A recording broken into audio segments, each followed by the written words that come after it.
Welcome, everybody, to this week's episode of the Driveway Podcast. We've got a good one for you. My name's Elliot Haney, video producer here at CarGurus. To my left, I have an old favorite, a colleague, my constant, Matt Smith. Always thrilled to be here, Elliot. Thank you very much. You're very welcome. Thanks for being here. A third member of the team today. It's a new face. You don't know this face yet, but you're going to know this face. This is Kevin Roberts. How are you, Kevin?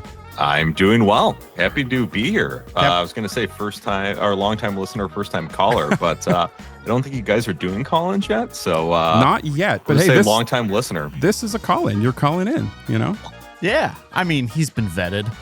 Yeah. Not sure we're ready to take on the general population yet. Kevin, tell us. Yeah. Tell us what you do at CarGurus, because obviously Elliot and I know you very well, but Yes. You're a stranger to the fans. I mean potentially. Yeah. So I'm CarGurus Director of Economic and Market Intelligence, which effectively means I'm CarGurus economist. So that means I have the really cool job, if you're like me and are into mathematics and economics, of combining like all the great data that we have within CarGurus and kind of marrying that with kind of trends that we're seeing within the general environment.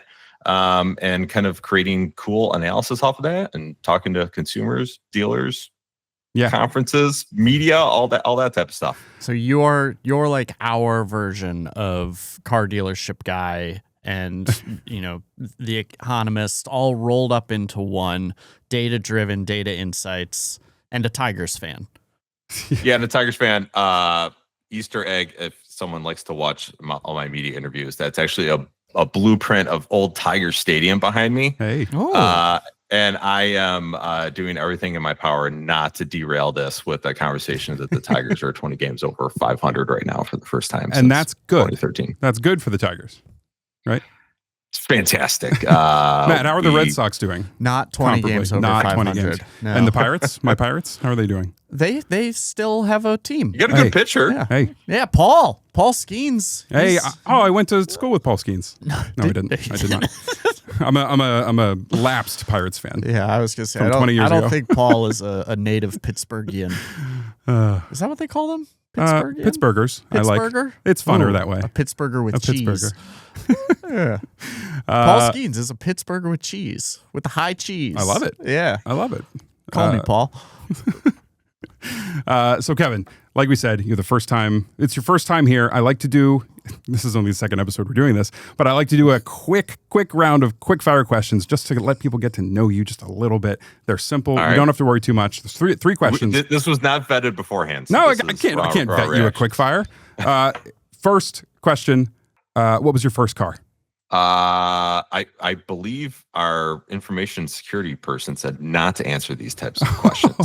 Because this is within because they that's normally like one of the questions. Yeah. Second question. Like what is your mother's maiden name? Yeah.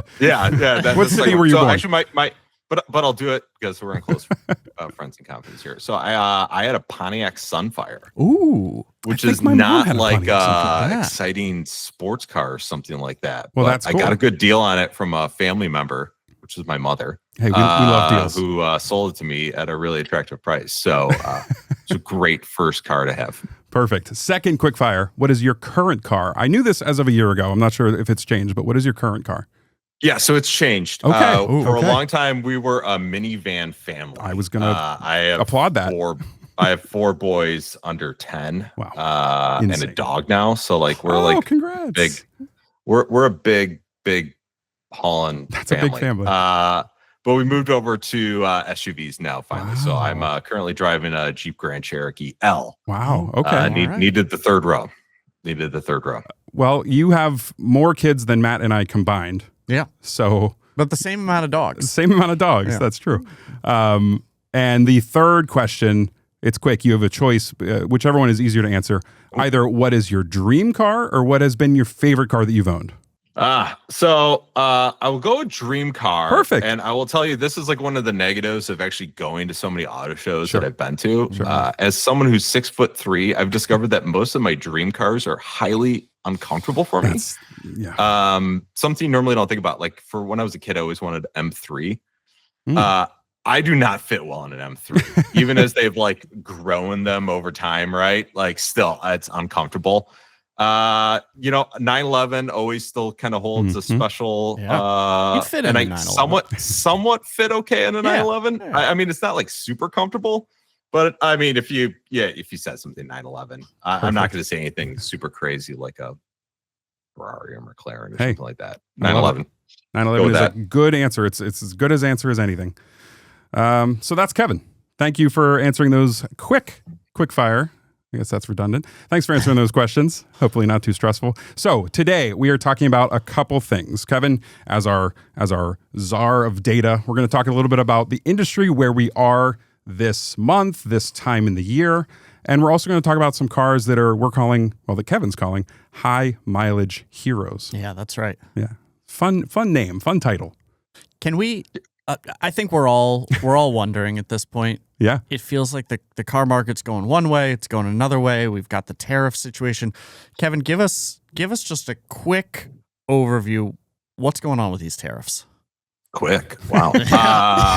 25 words or less. Explain it to me like your kid's under 10. How about that? Pretend it's a tweet. So it changes a lot. I'll say it changes a lot. The way I'll kind of describe the market right now is we're still in a settling in period. Yeah. I would say the market, and this is a technical term, went crazy at the end of March into the early parts of April. And that was after the tariffs were announced and right before and right after they went into effect.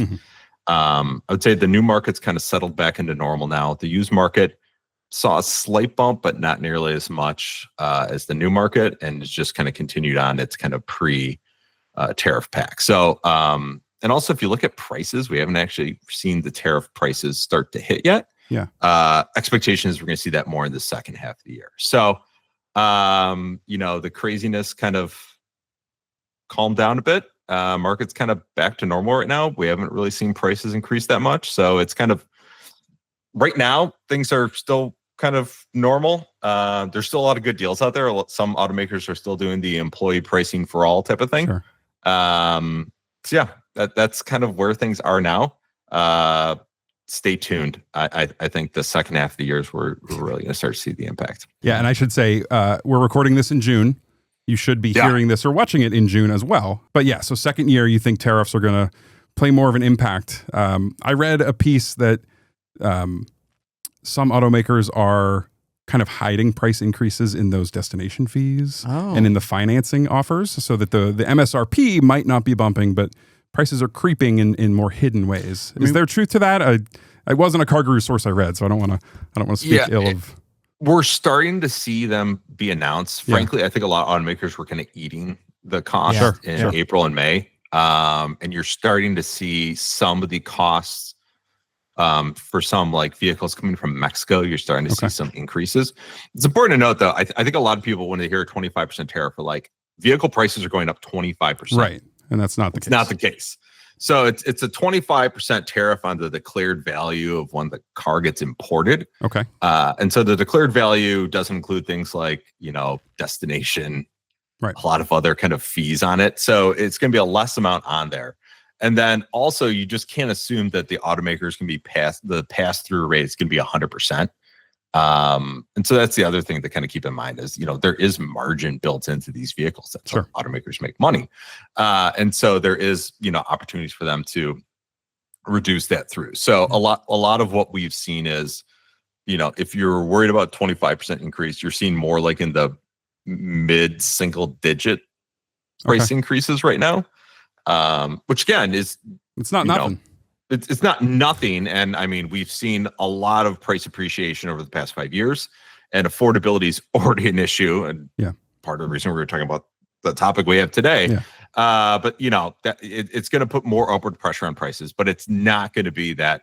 I think a lot of people initially heard 25%. We're like, oh my God, vehicle prices are going up 25%. That's not the case. And what's the story on like the other materials? Because like there's a 25% tariff on the vehicle, but like what about the steel or the battery or like all the components that go in? Are those also getting factored into that 25%, or is those on top of that?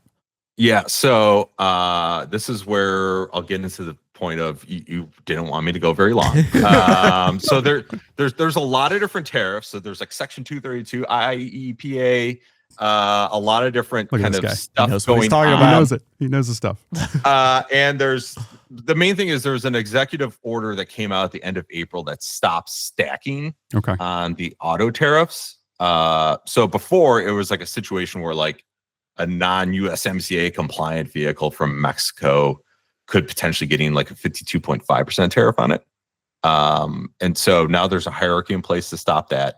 And there's also a hierarchy in place to stop steel and aluminum tariffs from stacking on top of the auto tariffs. But it's important to note that is only for the imported vehicles. And then the parts that are kind of covered in the Section 232 auto tariffs. So think engines, transmissions, electronics, like EV batteries and the like is covered in that. But anything not covered in that is fully exposed. Okay. So think about things like widgets and like, like you need a lot of washers in, a car, right? Well, like a lot of that's pieces. Not protected. And so those are the types of things where you could see a lot of kind of additive vehicle inflation due to tariffs. And vehicles made in the United States, obviously they won't be subjected to that 25% import tariff. They're being made here, but they might still be subjected to tariffs on materials that are imported to create them. Correct. However, there was another executive order that came out, the one that stopped the stacking, and that set up like a kind of a tariff offset balance for the next 2 years for automakers. Okay. And so depending on the automaker and depending how much they produce in the US, they're likely to see that impact be reduced significantly. And if they don't produce a lot here, then they won't see it reduced as much. And that was kind of a 2-year transition window to try to give automakers more time to try to localize parts assembly in the US. So that's another one out there that hopefully is going to kind of limit some of the impact there. So where we were on March 26th, when the auto tariffs were first announced, we're in a slightly better position about what the price impact could be. Okay. But what you're saying is this is all really simple and really clear. It's really simple. I literally, I've done top down and bottom up analysis. I literally went through and like mapped out to like VIN patterns. Where vehicles were coming from, where their engines and transmissions were coming from, and all that type of stuff. So super fun, super not complicated at all. And it's really static and doesn't change at all. It's not a dynamic situation at all. What I'm hearing is we'll talk more about this in September. Yeah. This won't be maybe November. Won't be your first time. Yeah.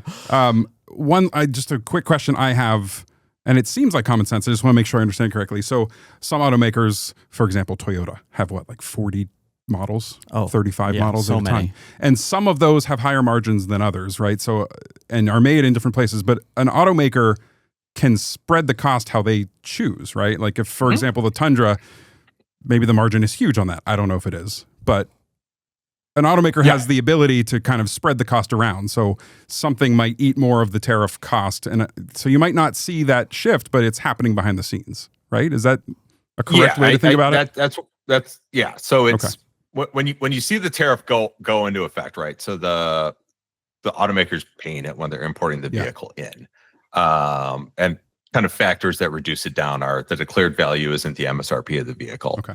And then there's the fact that, they can pass through as much or as little as they want onto the end consumer. And so that's why we're kind of in that kind of transition period right now, trying to figure out what that's going to be. Yeah. And then there's also going to be the really fun component of, we could have a situation where we have tariffed and non-tariff vehicles on lots at the same time. Sure. Yes. Sure. And you noted before the show to us, we're seeing an elevated number of 2024 still on lots. Is that's true?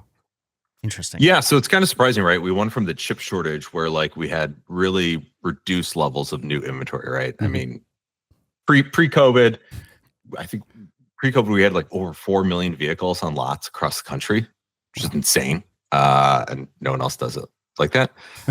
And then we were down to under 1 million. And now we've seen inventory come back a lot. But within that, there was a real kind of focus coming out of the chip shortage to make higher margin vehicles. Again, if you got a limited number of chips, you want to make the higher price trims, higher margin vehicles. And so some kind of legacy of that was, everyone kind of produced these more expensive vehicles, and consumers really kind of pivoted to affordability in 2024. And so that's why I think you're starting to see some of these kind of older model year vehicles still sitting out on lots that's at some higher price points, or some of the higher price vehicles out there, because they're just not moving as much. Interesting. So those 2024s, by and large, we'd be looking at higher trims, more expensive options, and amidst this, could present a good deal now, right? Because everyone's going to be like, let's clear. 2026s are coming shortly. Depending when you're listening to this, they may already be here. You can go on CarGurus.com. Search for new cars. You can shop for new cars on CarGurus. 2024, 5, and soon 6. Look at that. Matt's keeping the mics and the lights on here. Beautiful. So keep in mind that they actually do kind of present, especially if incentives are on them. Yeah. You can find some really good deals of, something that's been sitting on a lot for an extended period of time. You'll find a better deal on it. And I don't have the data in front of me because I'm a bad co-host. Well, I bet you Kevin has it in his brain. But some of the automakers that we're seeing with that 2024 inventory, I know you mentioned Ford has a large percentage of those 2024s are Fords. A lot of Fords sitting out on lots that have been sitting out there longer. Some Rams. And again, sometimes it gets into like what you trim. So, or like, it's like, is it a 1500 or a 150 versus 2500, 250 type of thing. But so it's a lot of like your kind of traditional domestic brands, and then the Tacoma too. Kind of surprising. Oh, really? Okay. Wow. Yeah. That's kind of a double whammy because 2024 they introduced the new Tacoma. So normally you see a little sales uptick. But you had mentioned that amidst all this, we're seeing a lot more consumer interest in the more affordable stuff, the sub $30,000, which I think leads to the topic at hand. Yeah. How do you, if I'm focused on reliability, I don't want something I'm always taking to the shop. I have a set budget of say like 10 to 15K, and I'm okay with high miles. What are the cars that we go after? Should we get into this? Yeah, let's talk about it. So think about it this way. It's the average age of the fleet continues to get older and older, right? So I think S&P Global Mobility just put out their 2025 number. The average age of the fleet's up to 12.8 years. Wow. So I always like to think about that as like take the current year minus 13. Wow. And that's like the average model year. That's kind of wild. Is that, right? I'm sorry if you don't have the data at hand. What's it been like in the past couple of years? Is that a big jump? That feels like a bigger jump than up. Yeah. So it continues to go up because people can continue to hold on to their vehicles longer, and the scrappage rate. So that's like the vehicles we're removing from the fleet. So that could be either leaving the country or actually being scrapped. Sure. Continues to go down, and a lot of it's just due to like vehicles are way more reliable than they used to be. Yeah. And cars continue to get more and more expensive, and so if we want to continue to hit all these price points, particularly on the used side of the market, you got to have these cars that last longer. So I mean, we've looked at it before. Where like if you look at the average, you look at kind of price points. Price points still exist way more on the used side of the market than they do on the new side of the market. But the average age of those vehicles and the amount of mileage on them continues to go up. At least if cars are getting more expensive, if they're also getting more reliable, you at least feel like you're getting what you paid for. It's not like shrinkflation, how things get more expensive and smaller. This is at least two data points that feel like they do belong together, right?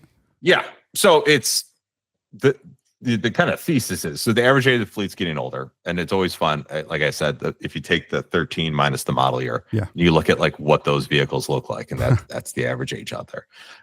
So the thought was, hey, let's take a look at, a subset of vehicles in the $10,000 to $15,000 range, which is pretty attractive price point. Yeah. Over 100K miles. Because people generally drive their cars like 13.5 thousand miles a year, I think is the pre-COVID number. It might have gone down a little bit during COVID. So that people are keeping their cars 5, 6, 7 years. You're hitting around 100,000 miles on them, and see what's kind of like the fastest kind of churning models within there. As potential kind of like, where's the attractive kind of price point of like those $10,000 to $15,000 vehicles, got some miles on them, but what's kind of turning quickly. Yeah, and the list we have, which normally I read through the list, but I think with this one, maybe it's better to kind of reveal as we go. There were some surprises on here. I know Matt was particularly surprised in one of them. Stay tuned for number one. It's an interesting mix. There's some stuff on here that's not that sexy. Yeah. There's some stuff on here that's surprisingly sexy. Wow. I mean, I think so. Good looking car. So I think for the sake of enjoyment, we should start at the bottom and move up to the quickest. Oh, okay. Right? Yeah. Does that sound fun? Yeah, so these are the fastest selling vehicles. That's how we're ranking them in this order. Yeah, so it's the vehicles that have been on. So with CarGurus, we see how many days vehicles have been on lot, right? Mm-hmm. So this is looking at the vehicles that are leaving the site, being sold. What's the average kind of shortest amount of time those vehicles with that kind of construct have been on dealer lots. Tell me if I'm wrong. If they are moving quickly, does that represent a harder to find a better deal because dealers know that they're moving more quickly? Like normally you can find a deal on cars that are sitting longer, right? I would say I know we're hiding number one, but number one's got seen a decent amount of inventory come on recently. Okay. So it's not always going to be that perfect. Great. So you can still find a great deal on CarGurus. Yeah. Good deal. There was an inventory floor on the data. So like we're not picking anything that there's like 8 examples across the country. Yeah. Well, I love that we most of these are going to be, there should be a somewhat healthy supply. We're seeing a healthy amount of sales of these vehicles, which means there's a healthy amount of them sitting on lots at least. Cool. Yeah. I love that we keep previewing number one. This is building tension. We're gonna start with number 10 here. We're gonna start with 10. Your question of like, is it hard to find, is immediately going to be answered because it is a. May I? You may. It's the Honda Civic. We love the Civic here. Anybody who's like, where am I going to find a Honda Civic has clearly not been to CarGurus because there are a lot of them available. We're looking on this list, the average age on here, 9.34 years. So this is younger than the average age of a vehicle on the road, per the data cited earlier. Days to turn, under 35 days. The Honda Civic is, talk about reliable, talk about familiar. It's a known commodity. I think anybody who's looking for a vehicle with 100,000 miles on it, looking for a deal, the Civic is about as safe a bet as you can get. Yeah, and it wouldn't be an episode of The Driveway if we didn't talk about the Civic a little bit. Yeah, we love the Civic. We love the Civic. And at least my quick glance, a lot of these cars on this list feel like, okay, 100,000, that's okay. Yeah. There are a few surprises. Right. But as the average age of the fleet gets older and older, 100,000 mile, I don't think it's going to be as much of a limiting factor. Sure. Right. The great thing is you can find them, a $10,000 to $15,000 vehicle, 9 years isn't that bad. Yeah. I think it's relatively, we'll see some younger ones out there, but it's not that bad. 9 years ago, 2016. When I say 2016, doesn't that feel like yesterday? Time has moved much more quickly in the past couple of years. Doesn't feel that long ago. Fine. Yeah. It's fine. You were just starting your illustrious career at CarGurus. I had been here for 2 years. Oh, longer. Matt's a veteran, everybody. Yeah. Matt is a veteran. Well, I don't know what else you say about the Civic. We can vamp as long as we can vamp, but number 9, another Honda HRV, which basically is if you wanted a Civic but you needed something a little bit bigger, the Honda HRV was the choice. It's got this cool seat in the back that kind of folds up. We'll touch on that again a little later with another selection on this list. We're looking at basically the same data here. So it's actually a little younger. Average age is under 8 years. Average price on these is just over $13,000. They're turning in about 35 days. And HRV is a younger model than the Civic, right, in the Yeah. US. So that's probably helping to bring down that average age. Yeah. The other thing I'll kind of flag is like kind of consistent throughput. I think you'll find with a lot of these vehicles are people also beyond just affordable vehicles, people also really like kind of smaller cars because they tend to hit the price point better. You're not going to see like a lot of large SUVs in here. On that one. And then fuel efficiency has also been a really kind of key throughput recently. Yeah. You know, a lot of these cars are also going to have some fuel efficiency on there as well. Oh yeah, for sure. And I would note, I mean, so like the Civic is a well-regarded car, reasonably fun to drive. The HRV, not the most exciting vehicle out there, but in terms of like a practicality standpoint, really attractive footprint. Number 8 is genuinely fun, like really fun. Good reputation on the Mazda 3. Yeah, there we go. And the Mazda 3 has been around for longer than most people remember at this point. I mean, you could get these things in the early thousands, so it's going to be older than the HRV, just under 9 years, so a little younger than the Civic. But again, we're talking like $12,000. $12,000 for a Mazda 3? Who says no? I haven't said no. Clearly, a lot of consumers are saying yes. Yeah. Yeah, they're moving quickly. The bottom of this list, granted, it's not really the bottom of the list. It's still a top 10. Heavily joined by 2 brands. So we saw 2 Hondas. Now we're going to see a second Mazda. So yeah, the CX-5. Yeah, the CX-5. I really like the CX-5. Absolutely. The CX-5 is the, at least in my experience, and granted, what are we looking at? A 9-year-old CX-5? Yeah, so 2016 Mazda CX-5. So that's not this current generation, right? That would be the end of the previous gen. Sure. That sounds right. The CX-5 is, at least to me, it's the one that people say, is Mazda trying to get into the luxury space? That's what's always brought up when we talk about Mazdas, and to see it on a list like this is a good go for Mazda, right? Yeah, well, and particularly because Mazda, and Kevin, back me up if you have the data or if you just anecdotally agree, but I feel like we've seen their prices rise over the years. You know, they're definitely trying to push up into a more premium segment. So the fact that, you know, if you're willing to go back a few years and tack a few miles on the odometer, like you can still get a good looking, good driving, compact crossover for a song. I mean, vehicle price increases, not a new thing by any automaker, right? If you go to pre-COVID pricing, the average price of like a new car was around $38,000 across the board. It got up over 52. Wow. We're 38 right to around 52 50 now. Yeah, we got up over All 52. We're around 50 now. So again, that's why when we say vehicle affordability is such a focus, that's a wild jump. You know, new cars are, I consider, you know, start getting closer to a luxury purchase, right? I mean, yeah. I remember when an entry level luxury car was around, you know, $35,000. Now the average price of every car is 50. That's getting to a lot more of a luxury purchase. So that's such a shocking jump. So I knew cars were in the high 40s, nearing 50. I didn't realize the before COVID average was that low. I assumed it was more low to mid 40s, and now it's high 40s, low 50s.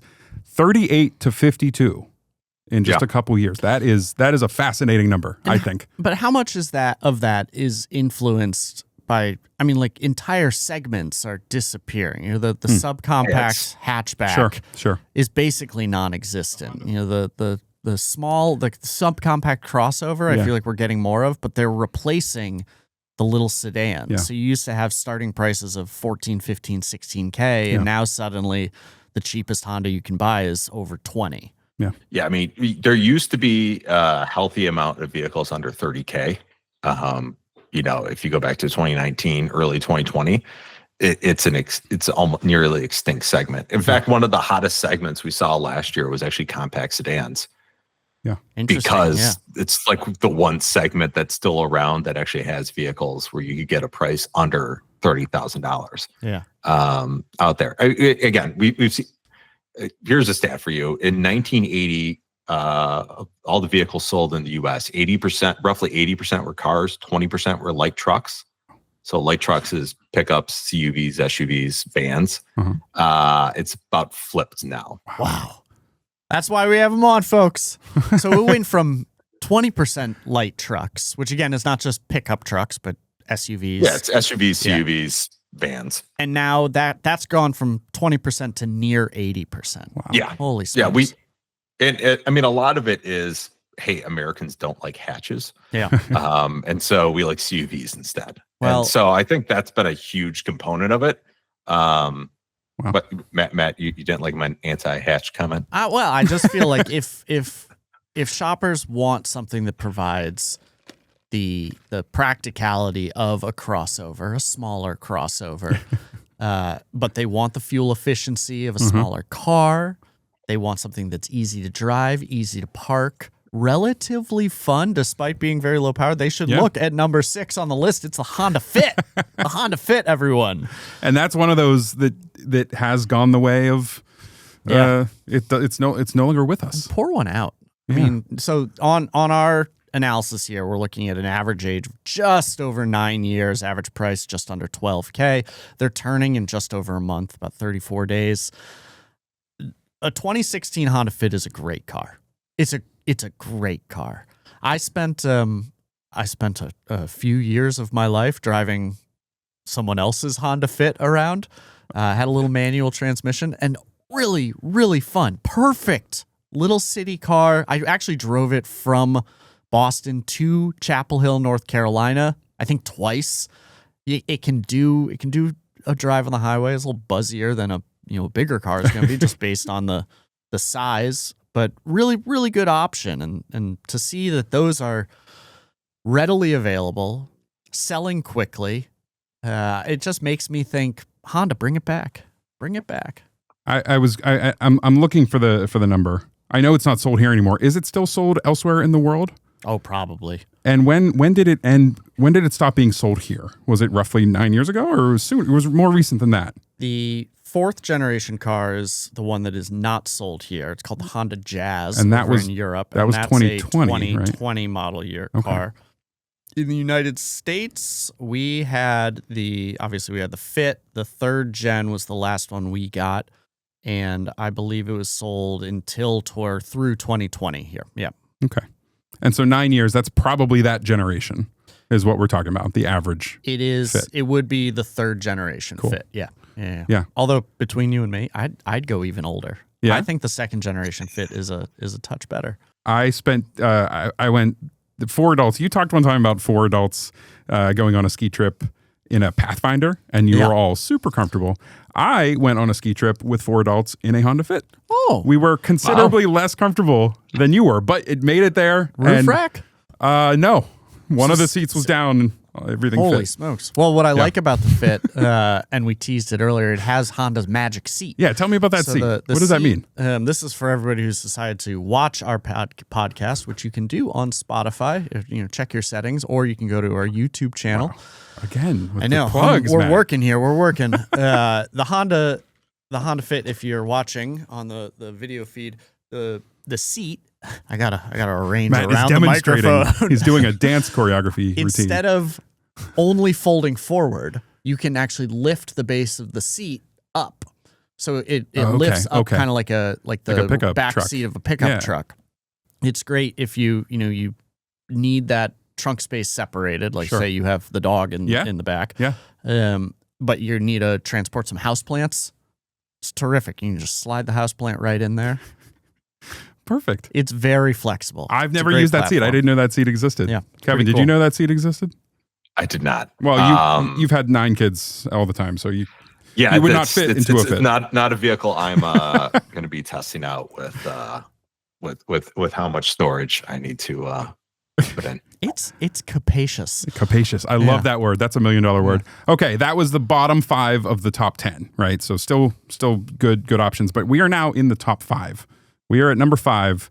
We have the Hyundai Santa Fe Sport. Kevin, tell us about the Hyundai Santa Fe Sport and what are its stats on the metrics here? Yeah, so turn time, 33.6, so pretty fast. We're getting down on the turn time. Yeah. Average price of those within that $10,000 to $15,000 range is around $12,000. So again, that's getting right around the middle point. Yep. Average age about 8.5 years old. And is the first kind of like what I would say is like the more mid-sized CUV on the list. So if you're looking for a little bit of space, Good point. A little bit more space on this one. Yeah, the Sport is kind of interesting.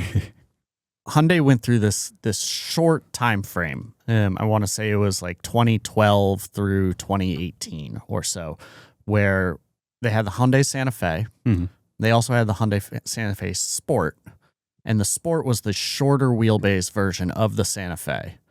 At some point, and fact checkers of the comments section hop on in, I'm pretty sure they dropped the Sport and the Santa Fe became just the shorter one, but then they had the Santa Fe XL, which became the larger one. So you went from Santa Fe Sport is smaller, Santa Fe is bigger, to Santa Fe is smaller, Santa Fe XL is bigger. So when you're shopping for this car, you really do have to make sure that you're clicking the Santa Fe Sport, that you're looking for the right one. But again, I mean, this is a car that was sold when new with a 100,000 mile powertrain warranty. I was going to ask, was the 10-year warranty in place then, which means it's still in place now for a little bit more time? Well, it wouldn't be if we're looking at vehicles over 100K plus, yeah. Oh, sorry. I mean, it's just over it. I was focused on the age. The fact that this car is on this list and is selling quickly. Yeah. I mean, it kind of lends some credence to Hyundai's reliability claims. So I think, and if you need something that's not just a quick around town commuter, you need a little more space, just like the Mazda CX-5, the Hyundai Santa Fe Sport looks like a good option. Yeah. Next up on the list, number 4, we're getting there, folks. The Nissan Sentra. Yeah. And that was a car we did years ago, and I remember it being like one of the last sub 20 cars. Yeah. I remember that was like our headline or our theme for the video. So maybe not surprising to see here. Well, but I like seeing cars like this on the list because when they're new, we get like a 20, they don't make it anymore, I'm pretty sure. But if we got like a 2024 Nissan Sentra, you're like, hey, this is budget minded. This is the commuter car. You buy it for a few years. This shows that these things can go the distance. Yeah. So we're looking at average age of 6.7 years, average price just over $12K. They're turning quickly. Go Sentra. Yeah, and from what I can see, the Sentra is still an active vehicle. Oh. You can still build and price a 2025 Sentra today. Who knew? And Nissan's about to revamp their whole line, so we'll see what the Sentra looks like in the near future. Anything on the Sentra, Kevin, that is notable? I always just like to think of, if you're looking for affordable vehicles on the used side, it's good to see them continue to work their way through on the used side as well. Definitely. Interesting to see it there.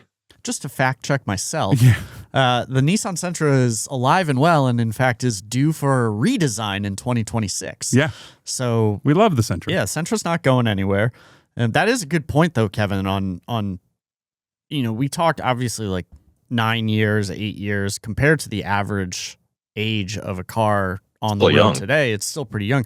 This is half. I mean, this is under 7 years old for a $12,000 for a car that's under 7 years old is a screaming deal. And like the Sentra, we knew. I mean, they started under 20. I think the 2026 is expected to start a little over 20 because of what happens. The average price that we've already talked through.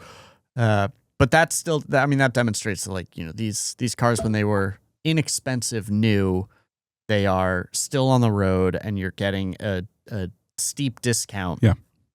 It's, I mean, for a budget-minded shopper, you can't do a whole lot better unless you want car number 3, which average price is even lower at $11,657 for a 7.42-year-old Buick Encore. Yeah, this was the one that I think surprised me the most. We don't hear that much about Buicks. I said that not all the cars were sexy.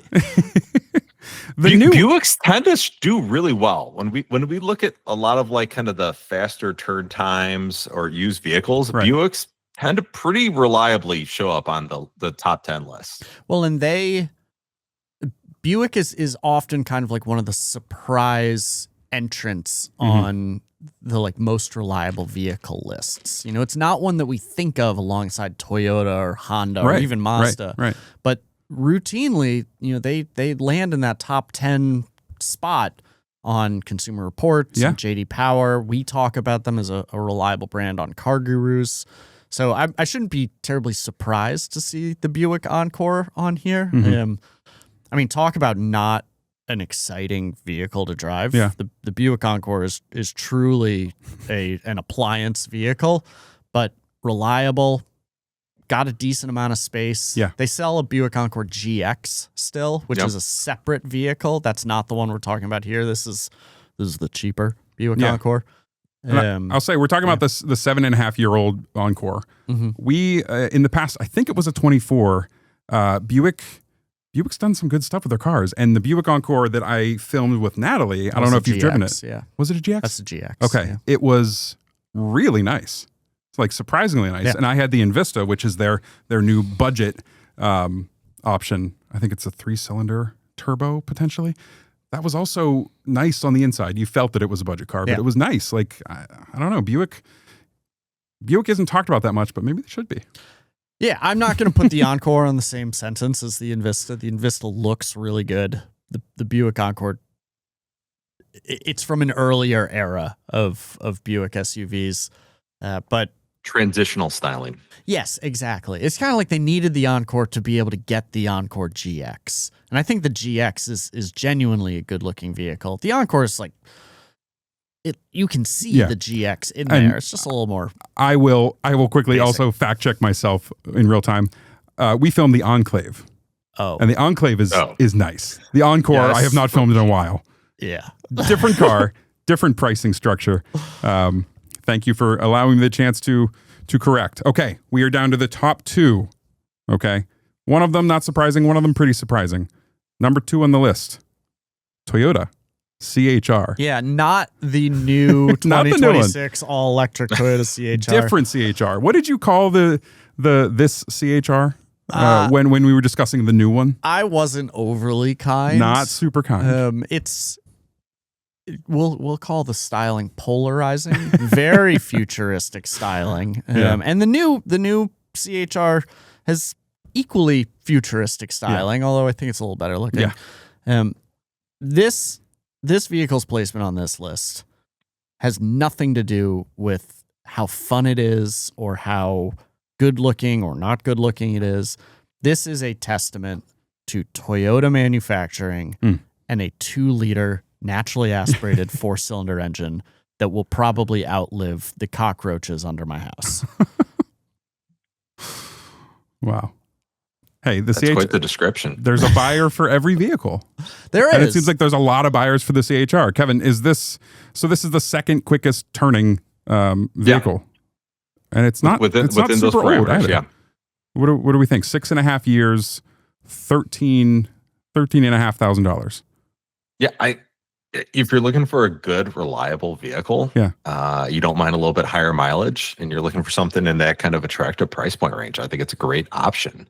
Again, you're not going to find those full size SUVs sitting within these kind of parameters. So, if you're looking for something efficient and depreciation's already happened on these vehicles, I think it's a great kind of opportunity for you. Yeah. And, likely going to have high reliability and good service and continue to be a solid vehicle for you. Well, and I think, and this is anecdotally speaking, but used Toyotas seem to carry a little bit of a price premium. The sellers know this is something that has a reputation for reliability. If I'm looking at cars over 100,000 miles and I've got a Mazda, a Nissan, and a Toyota, most people are going to gravitate towards the Toyota just because it has that like super strong reliability reputation. A Toyota Corolla has basically the same powertrain as the CHR. So if you're concerned about buying something that is inexpensive and reliable, the CHR, maybe because it has that polarizing styling, it's clearly not getting hit with quite the same price premium as some other reliable Toyota options. So I say, use the ugly duckling to your advantage. Well, when you're speaking of polarizing vehicles, we've made it to number one. We've made it to number one. What's polarizing about this one? Hey, no comment. Kevin, you are our guest. Yeah. Can you introduce our final number one days to turn vehicle? Go for it. Yes. So I think this is going to be surprising. Yeah, super surprising. Unless you've been reading any of my research reports, which I don't know if any of your podcast listeners are. It's a Tesla Model 3. Yeah. What? Crazy. Which I think most people are going to be like, what? Yeah. That's what Matt, he just did it. Used EVs turn really fast. Yeah. And then also keep in mind that the Model 3 has been out for a while now. Matt can probably give me a better time frame of how long the Model 3 has been out. But also, don't forget, it was also a fleet vehicle for a while. Yeah. And so what we've seen is there's a larger sample size of Model 3s out there, especially those with a little bit more higher mileage out there coming off those post-fleet vehicles. And so the Model 3 is out there. Turn time under basically 28 and a half days. Yeah, so move quickly, folks. Significantly faster. Average price just under 14,000, and average age young. Not surprisingly, because Tesla Model 3s haven't been out there for that long. 5.7 years. That's the by far the youngest on the list. Yeah, fastest turning on the list. Youngest, fastest turning. Used EVs are really hot with consumers, and it's not just Teslas. You can see like the Chevy Bolt, Nissan Leaf, Model Y, Model S, Model X, all those kind of used EVs tend to turn quite a bit faster. Wow. That's very interesting. Than other used vehicles out there. Well, yeah, and so the Model 3 debuted for the 2017 model year. Okay. So it's, that to me does not feel like it was Doesn't 8 feel years like ago. It feels time. like it was just yesterday. But that means that the average age is, 5.69 years on here. Yeah. So not that old a car. A lot of automakers have 5-year warranties now. So just over 5 years is pretty young. I'm surprised by the price. When I think of a Tesla still, I'm thinking of something that's a bit too expensive, for me at least. Yeah. And the Model 3 was naturally, that was supposed to be their affordable entry-level sedan. To see it drop so far in such a short amount of time, price-wise, is really pretty shocking. The average price of all Model 3s on CarGurus is, I believe, under $25,000 now. Wow. And so famously, Hertz, the rental car company, bought a whole bunch of Model 3s and then liquidated their sold them pretty stock. quickly. Yeah. So you were saying a lot of these were fleet vehicles. Is that the type of situation you're talking about? We didn't go through and split them out of which ones are fleet versus non-fleet, but that influx of former fleet vehicles for Tesla has really helped to increase the supply of vehicles out there and kind of increase the average mileage out there, which allowed kind of more price points to be hit. Gotcha. But again, also, if we're looking at, you said 2017, right? So that's coming up on 7 years. If your consumer was driving it, the average amount of mileage, right, of 13 and a half times 7 is going to get you really close to 100,000 miles. There you go. 100,000 miles. So, I think just kind of on its own, you're starting to see a lot more just kind of vehicles. Again, I think in our heads, right, we still think Teslas are relatively new models out there, but some of them, the Model S has been out for quite a bit longer than that too. Yeah. And so, there's just a lot more of them out there. Tesla was the number one selling EV manufacturer, still is. Yeah. For so many years, that's kind of the bulk of used EVs out there. So, kind of high supply relative to market out there. And there's a lot more kind of age points out there with higher mileage. And then also, EV battery packs, depending who you're looking at, there's also kind of a switch point there. So that could also be kind of impacting the pricing. But clearly consumers aren't concerned. Yeah, they're moving quickly on they're these. snapping them up quite quickly. Wow. Yeah. Fascinating. Kevin, we have taken enough of your time. This has been fascinating. We've never had this level of intelligence. Dave comes close, but you've taken the intelligence to another level. So thank you. If you were to add the whole 4-person panel, maybe we hit Kevin's IQ. We get there. Yeah. Maybe on a good day. Well, hopefully I've done well enough that you'll invite me back. We're going to have you back once the tariff picture is a little more in focus. We should absolutely. say. How about that? Yeah, would you say that was September? Second half of the year? Coming up, we're gonna hear more from Kevin. So thank you for being here. Appreciate you being on the show. Thank you. Just to wrap up, I will say, head to CarGurus.com. Your best place to find a great deal. Thank you for listening. Check out the website for written reviews. Check out the YouTube channel for videos, video reviews, and a lot of the cars we've talked about here are available in review format, written or visual. So thank you. We will see you next week. All right. Thank you very much. Bye.